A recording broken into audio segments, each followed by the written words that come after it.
WNEP proudly presents the premier outdoor show in northeastern and central Pennsylvania. Pennsylvania Outdoor Life, your window to the great outdoors.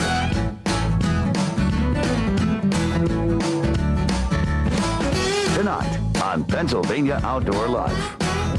Rabbit research and radio callers. We've got the Penn State connection. Plus, we'll make sure you're ready for the opening day of the turkey season.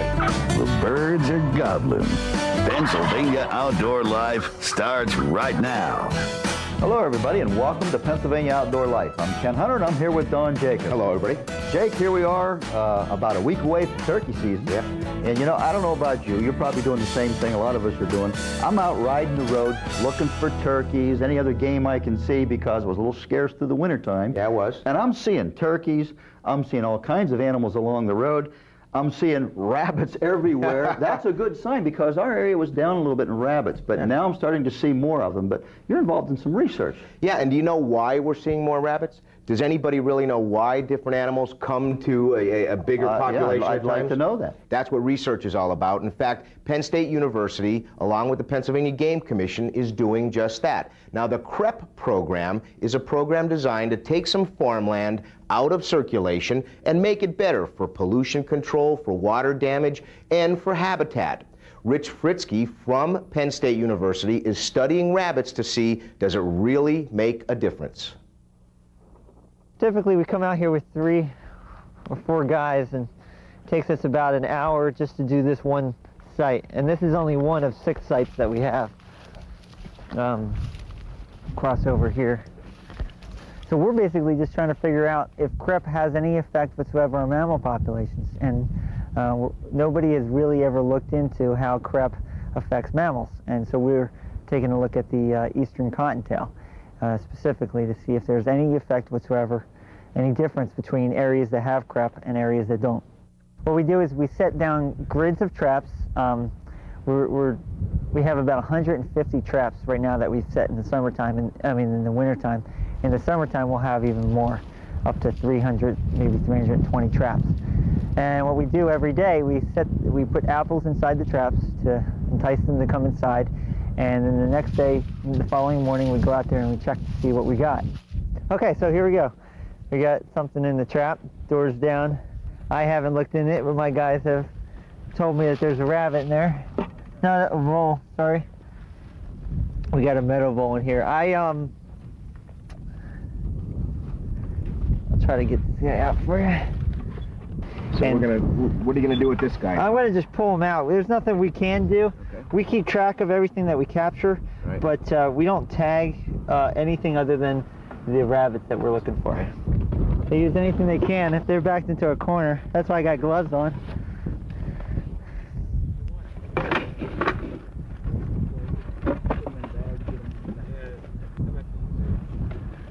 I got him. Oh. Got ya. That's it. Is that like a mouse or? Well, oh, he's a rodent and he's biting on my glove right now. Right. Okay. It's in the same family as mice, but They're a burrower. There he There goes. it goes. Isn't that cool? Show me that. How does this whole work here? So basically, all the way in the back of the trap is where we set the bait. Okay. And we'll also take a piece of apple and we'll break it up into pieces all around the front of the trap. Right. And then that's what attracts them to the front of the trap. There's only one way in and one way out, and it's through this door right here. And what happens is they go to the back of the trap, it trips this plate back here. Okay. And then the door just swings down. So it's caught up by that piece of metal back there. Exactly, there's a piece of metal. I see. Okay. And this is trap number 70B. So I try to be as quiet as possible, not to scare these little guys. But it's always a good idea to look in your trap before you actually open that door, because you never know what you'll have in there. He's definitely one that we've already caught. I'm just reaching in here. There's a trick to this. It's basically get him by the neck, but at the same time hold him so that you're covering his eyes. Some of them fight more than others. Let's see how one want. Oh, cool. Okay. Okay, they're squirmy. They're definitely squirmy. So I'm pulling them out now really slowly. There he is. Just sit him right here. Bang. Pull that up. And we got ourselves a rabbit. Trap makes a good seat. Alright. So I just try to hold him and calm him down for a little bit while I get my scale ready here. Alright, I got about it.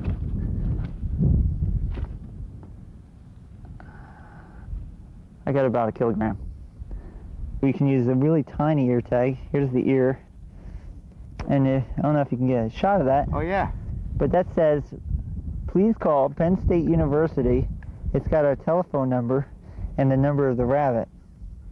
All written on that tiny little piece of metal. See that? It's tag 107. 107. Just hold him by the neck. Underneath here? Right there where I'm holding, put your hand right where my hand is. There you go. Okay. Just like that. And you can support them with your other hand. And there you go. Now this is an actual radio telemetry collar? Yes, this is the same kind they use on the deer, just a whole lot smaller. Are you kidding? Yeah. A rabbit collar. Rabbit collar, that's it. That's funny. It's looking, there's a new piece of jewelry right there. Yeah. And then this is frequency number 315. Let's just put this guy on there. Like, yeah, its ears in there. Yep. They don't like this at all.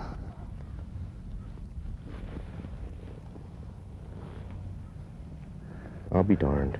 Look at the size of that collar. This guy's thinking, I can't believe I'm not dead yet. Usually if you guys picked up like this, It's dead within minutes. talons of an owl or something, probably, right? well, usually what we've had is feral cats. Is that right? Mm-hmm. People's house cats and cats that nobody claims any responsibility to. And you know that because you find the collar on the back porch of a house? Yeah, sometimes we do. That looks like a good fit. So 2 ear tags, a radio collar. 2 ear tags and a radio collar. I'm ready to... And he's ready to go. It's really pretty neat. All right. Just let it go? Yeah, just let it go. Okay, we're going to let it go here. We're gonna let it go here. And it's gone. That's... wow! That was really neat. That was really neat. All right. So you're gonna actually check and see if that collar's out, that rabbit's still out there? So yeah, now that we just put the collar out there, we're gonna go and see where he is and try to actually get a fix on him. Okay. The receiver's attached to what they call a directional antenna, which means that it picks up signals, but only strongest signals come from the very front of it. So I have to point it out there to get the signal. So I'll turn up the volume so you can hear it. Hear that? Yeah. Beep? That beep. Right. So that's what the collar is putting out. It's just a constant beep every 2 seconds. So we're going to track their movements and see if they use areas with crep any differently than areas without crep. See if there's any type of any kind of difference there. Hey, Rich, thanks for inviting us along on your research project, and good luck with that, because a lot of people are very, very interested in knowing what's happening with our wildlife, and in particular, guys that like rabbit hunting want to know, where can I find rabbits? I would like to see a better rabbit population, particularly in our area, because I like to hunt rabbits. Yep. A lot of fun. I know you do, too. And I like turkey hunting even more. I like them both. And we're going to go to a break, but when we come back, we'll get you ready for turkey season.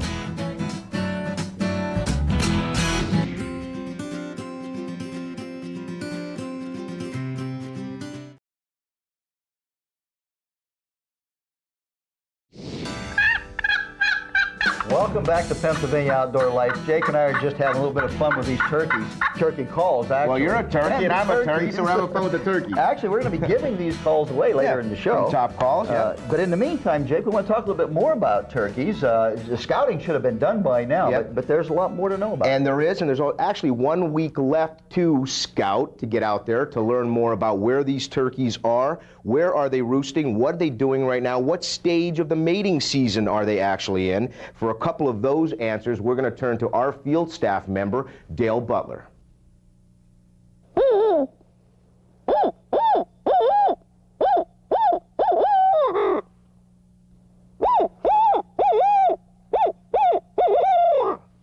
Are the birds active at this point? I mean, we got 1 week before the season. Are you hearing birds gobble? Is the activity up where it should be?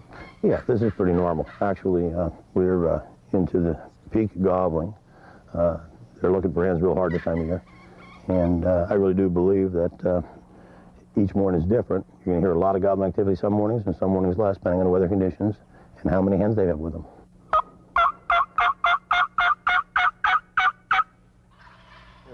Who's been on it? Let's go. What do you suggest our viewing audience think about this next week? Think about doing or getting ready for next Saturday? Well, I think that if we get out early in the morning, that's the big thing. Get out there, listen for gobblers anywhere you can. But also, if you just take a drive around and look in the farmers' fields, especially in the areas you're going to hunt, you're going to see turkeys out there. It's late in the year, but it still gives you an opportunity to find turkeys. And if you're out early in the morning, you're going to hear turkeys gobbling. There's no doubt about it. It's that time of year. The spring season is here.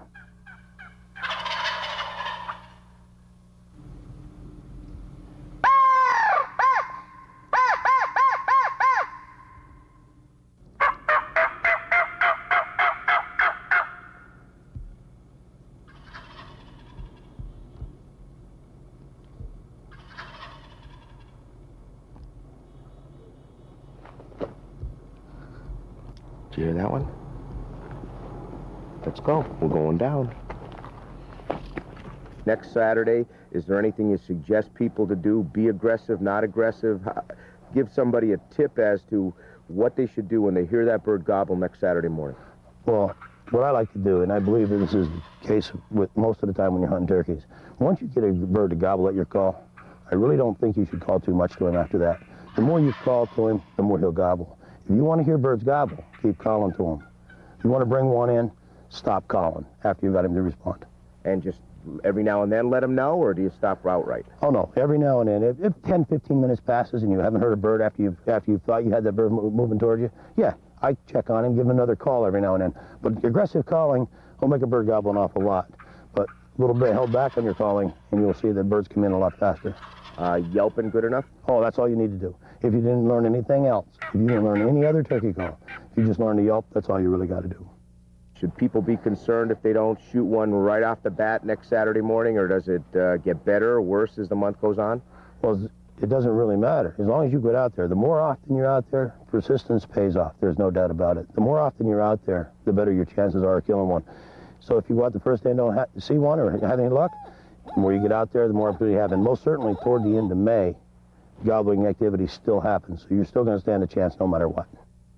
There's some really good tips yet to be had out there from Dale Butler, our field staff member. Red, white, and blue, the color of the male mature gobbler here in Pennsylvania. Don't wear those colors. Why would you attract attention to yourself as the head of a turkey? I think we always have to consider ourselves safety-minded. Yep. Now, one question I have for you, and I pose this to hunters, how could somebody be mistakenly shot in the spring as a turkey if you're making a hen call? Normally, the only ones wearing beards are gobblers. That's ridiculous. I see no excuse for that. Safety is the most important thing. There's no reason for somebody to shoot someone in mistake for a turkey. Absolutely, because you have to see a beard. If you have to see something that's hanging on a turkey's chest like that, how can you mistake them? It isn't worth it to go out there and be careless. Absolutely. There's a whole lot more involved here than that sort of thing. So now, one of the calls you'll use, or most people use, is what, a hen yelp, I like to right? keep it simple. I think just a simple little hen yelp, you know. Okay.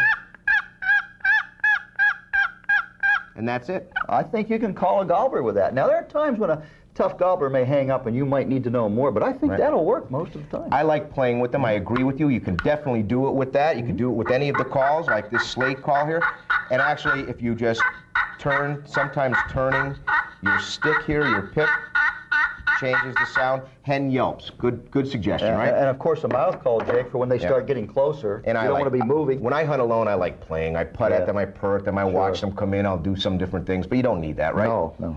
We're going to talk about safety. 100 square inches of fluorescent orange while you're moving. I suggest a hat because now as you are moving, your whole body is moving. People could see it 360 degrees. Let's not forget that when you set up, if you want to be safe, hang something from a tree. Put fluorescent orange around a tree. I even wear this when I'm walking sometimes, just for that added safety. The key here is, I believe turkeys don't scare by the color orange, they scare by movement. This wrapped around a tree is not going to scare a turkey. I have killed turkeys in the fall with blaze orange on. Looking like a pumpkin, right? My whole jacket. Yeah, absolutely. Makes no sense. Practice safe hunting, positively identify your target, and good luck next weekend, right? Sure enough. And we are going to go to a break right now, but when we come back, we have more Pennsylvania Outdoor Life.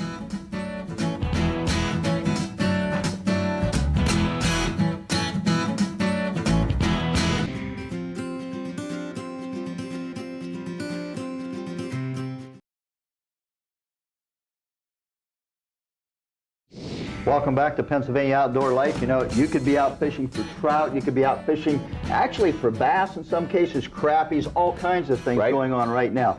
People often say, what's a good thing to do to get ready for these fishing seasons? Well, our field staff member Bob Hawkins, I think, has a really great tip to get your season started off the right way. How many folks have seen this after a first cast out on a fishing trip? This is my line from my trout rod last season. As you can see, what I'm going to do here today is change that line. I like to do that every so many trips. What I have here is a portable line spooling station. You can see that I've already gone ahead and mounted my reel to the station and also my spool of line. I'm going to mount that with some tension so the line doesn't freely just flow off. I'll pull enough line up through and I'm going to tie the line onto the spool of my reel using an arbor knot. And an arbor knot is very simply an overhand knot, like so.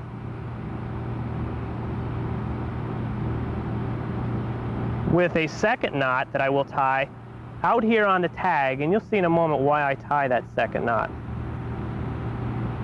Just like that. So you can see I have two knots tied on. Now what I'll do at this point is I'm going to apply some pressure, and I'm going to tighten that up around the spool, and you'll see that that second knot will come up tight, meet the first knot, and lock it in place. At this point, take my clippers and I'm going to cut that tag as close to that knot as I can.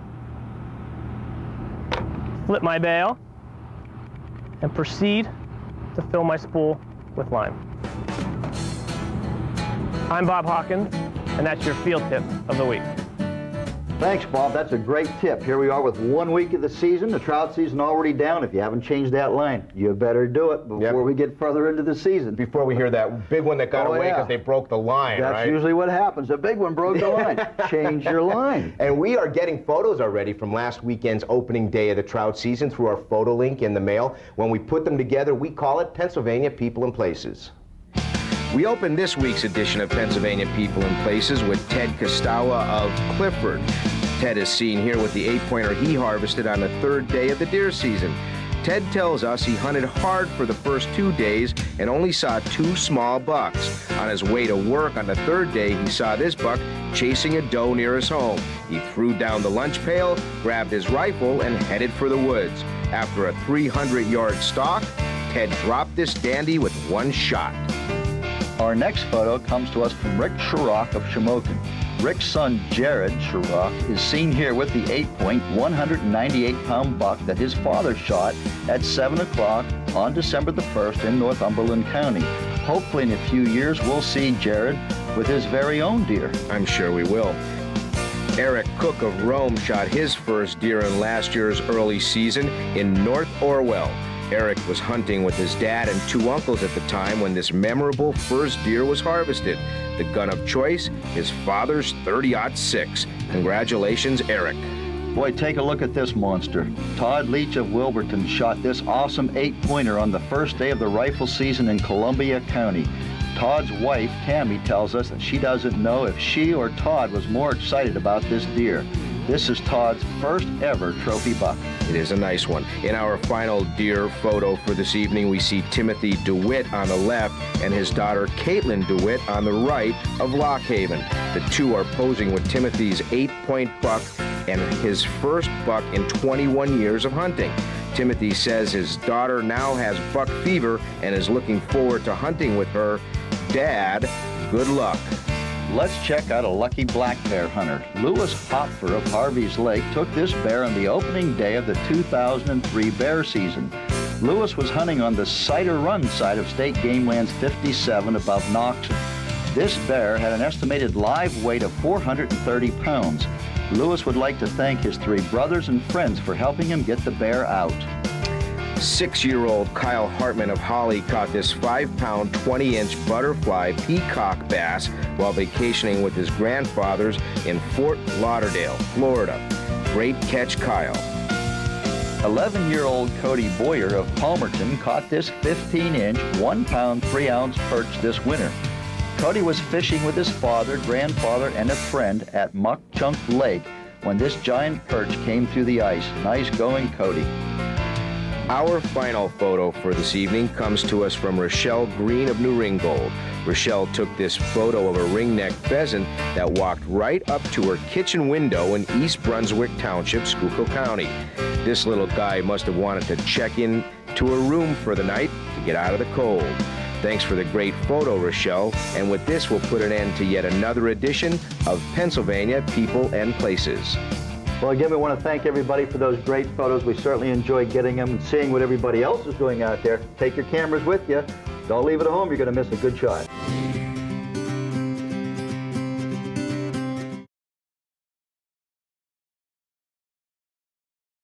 Well, welcome back to Pennsylvania Outdoor Life. We've come to that portion of the show where we're going to give away some of this product. And Jake, we have a great product here. This is a sweet sounding call, boy. Yes, this is from Top Calls up in Renova, Pennsylvania. Yep. Russ Wagner, Frank Sutliff Sr. and Jr., good owners of that company. Yep, great If guys. that name sounds familiar, it should, because these are the same people that made our calls for the big old Pennsylvania Outdoor Life. The limited edition, yeah. Over in Lycoming Mall. That limited edition call, great call. Now talk to me, Mom. All right. Ah, that's a Isn't that sweet music sound. to your ear? Yes, it is. So we've got 2 of these to give away. Yep, we're going to give away a double slate call here, too. Another sweet call. I find that you have to pick one of these up before the season and find the sweet spot. Yeah.